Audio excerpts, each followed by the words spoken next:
the checkerboard, and how the administrators of the Masons will use the checkerboard, like your police.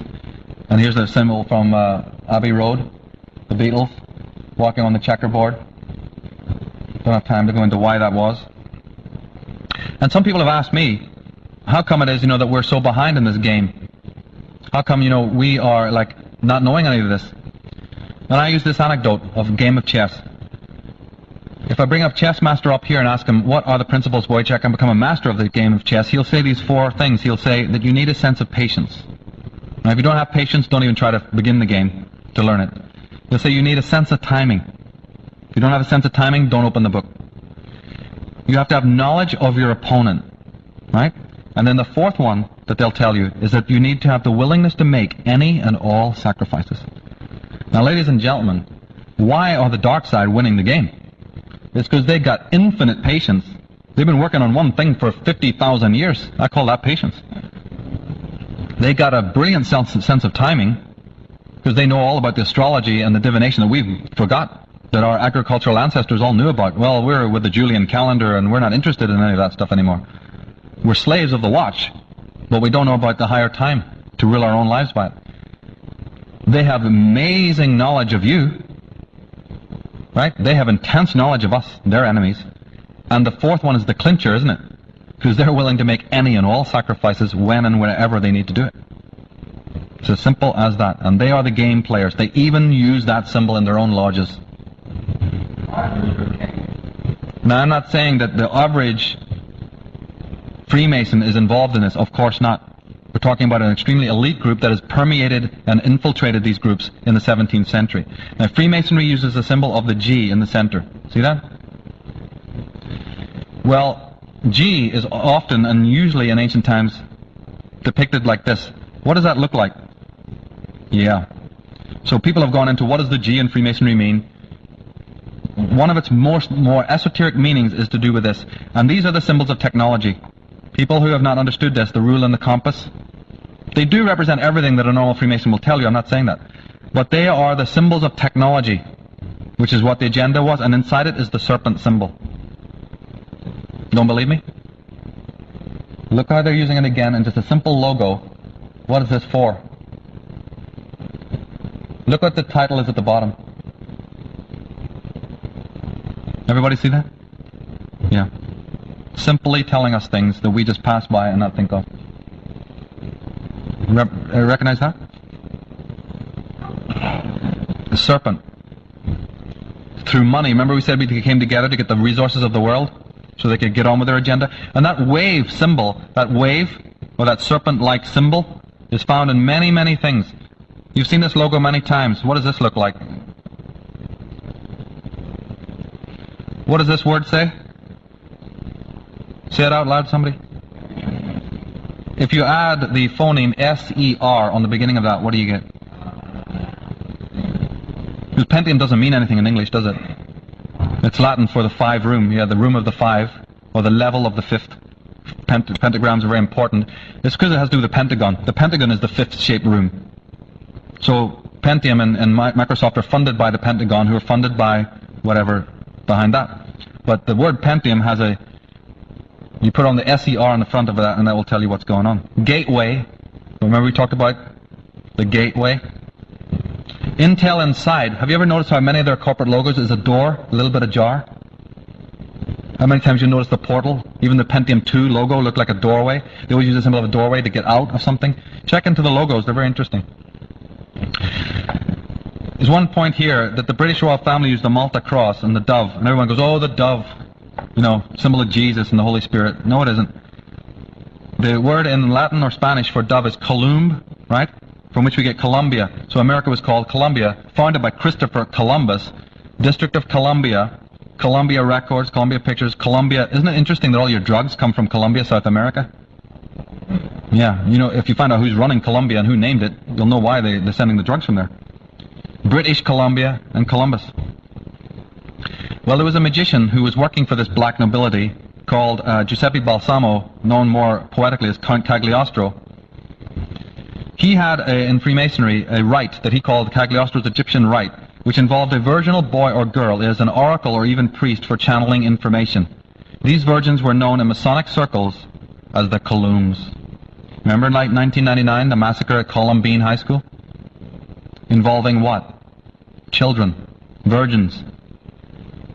There's a reason that this is a rite, a sacrificial rite. When soldiers are going to go and die, it's no good just to have them dress up and kill each other. They've got to be wearing stars, 5-pointed stars, oak leaves, Malta crosses. As a sign to the macrobes, these are your marked ones. Then they'll send them to a field or a certain place. You know those fields in France where people died? In Crimea? Check out where they are on the meridians. Find out, go into Richard Hoagland's website. Find out all of this stuff about the exact positioning of certain things. Duke of Brunswick, who was the head of the Freemasonic order in 17th century, stood up to the whole world Freemasonry and said these words: I have been convinced that we as an order have come under the power of some very evil occult order, profoundly versed in science, both occult and otherwise, though not infallible, their methods being black magic, that is to say, now look at this, electromagnetic power, hypnotism and powerful suggestion. We are convinced that this order is being controlled by some sun order, after the nature of the Illuminati, if not by that order itself. There's Freemasons who don't even know about this. Quote, when he asked for the disbanding of the entire order of Freemasonry in the 17th century because he knew that the evil archy had got inside. George Washington called pretty much for the same thing over here. Or warned. Jefferson warned. Another black magician, Bertrand Russell. You should check into who the Russell family were. Hitherto in this regard, wars, he says, have been disappointing. We need to bring into being another black plague. H.G. Wells, investigations into the beginning of religion have accumulated steadily throughout the past half-century, but it is only by great efforts of censorship, by sectarian education of an elaborately protected sort, that ignorance about them is maintained. Okay, so when people say, oh, this couldn't all be happening, you know, by any kind of conspiracy, he's saying it is, and it takes a lot of elaboration to actually disguise the knowledge. And another one of your Americans, a brilliant man, Anthony Sutton, of Stanford University. Right. He said in his book, Trilaterals Over America, their interests are global, and much as they may protest, we see no difference between trilateral globalism and, for example, the British and French imperialism of the 19th century, or for that matter, the Holy Roman Empire. Well, he's absolutely right, because they're not different. They don't. That's why they use the laurel leaves from ancient Rome. That's why they say the eagle has landed on the moon, because the eagle is the symbol of Vatican. Vatican is not the same thing as Catholicism. There's two different things. It's a fact that the Vatican own all your state buildings. The White House rent goes to the Vatican. All the solar telescopes in the world, and including the observatories of outer space, belong to Vatican. Before any astronomer can pass information to the world, it goes by Vatican intelligence first. Especially solar observations. What would that be all about?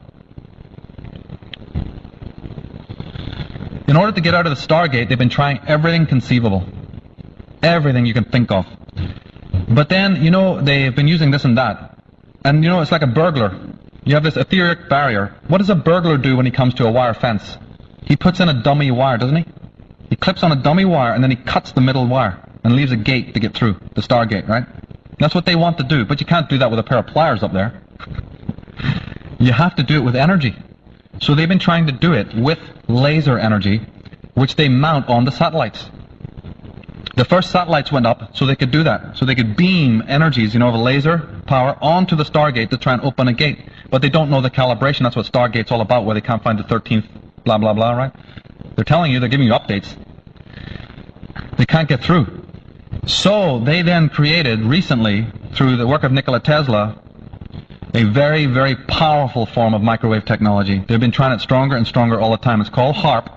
It was invented here by Tesla. They worked on it in Alaska, but the ultimate goal of HARP was to mount it on the satellites to try and beam its way through. They've been doing it for a lot longer, this power, this microwave technology, and the problem was that they were doing it for so long that they superheated the atmosphere and created what we know as the ozone layer. The ozone layer is not created by your CFCs. Unfortunately, it's not. It's created by this endless amount of beaming that they do of these microwaves up there that has depleted the ozone layer. That's why they don't care. They knew it was happening, but they're thinking they're getting out. So when you think you're getting out, you go mad, don't you? And then when they seen it happening, they had to give an excuse. So they went into the environmental world where there is a problem with CFCs, and they said, let's do that. Let's tell them it's the McDonald's cartons. Anything, they'll believe it. And they did. The combined military expenditures of all the world's governments in 1987 alone were so large that all the social programs of the United Nations could be financed for 300 years. Does everybody get this? So we're talking about poverty here and it can never change and what are we going to do? Well, what we're going to do is stop these people from doing what they're doing. First, the combined military expenditures in 1 year alone could find all the social programs that the United Nations has, all of them, for 300 years. So I just want to say thank you for this presentation. Our planet has been visited in the past time. When I describe these aliens coming into our planet, right, into this planet, what does that sound like? When something from an alien source invades, right, an organism, what would that sound like to you? A viral infection. So people ask me, what are we going to do about it? Wave placards, shoot bows and arrows at them? Not going to work.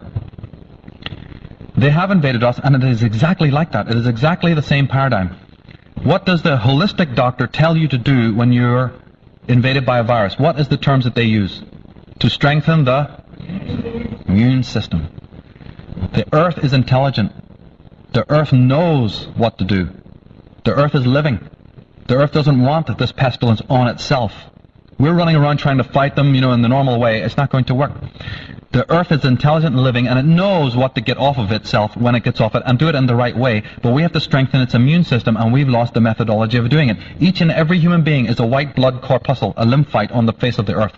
But if you're not doing your own rituals, if we've lost our traditional roots, and don't know about ritual, although some people gladly are getting back into that and deeply researching this, those rituals are not just, because I want to go to God and I'm, bored with my life. Every ritual that you do, no matter what it is, you must have in your mind that that ritual also involves the earth plane on which you live. Every ritual you do has no meaning unless you think that way. The dragon dances and the ghost dances of the Native American Indians, what do you think that was all about? This is going to give you some line.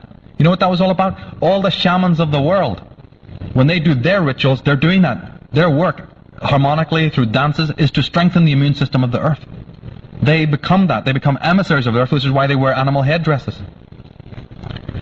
But they've been all murdered. That's why the indigenous people have been slaughtered wherever they've gone, because the Dark Brotherhood, when the immune system of the earth starts to strengthen, they feel it bad, like a virus would, like a parasite.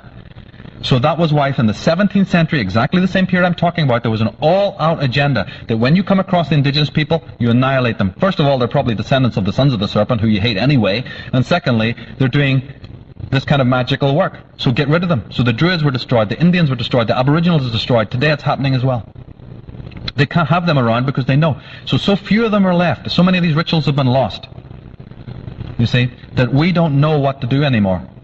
So each of us must research this to find out that even in your thoughts, your connection to the earth itself and your own private rituals must be tied in some way, in a ritual way, to discover that.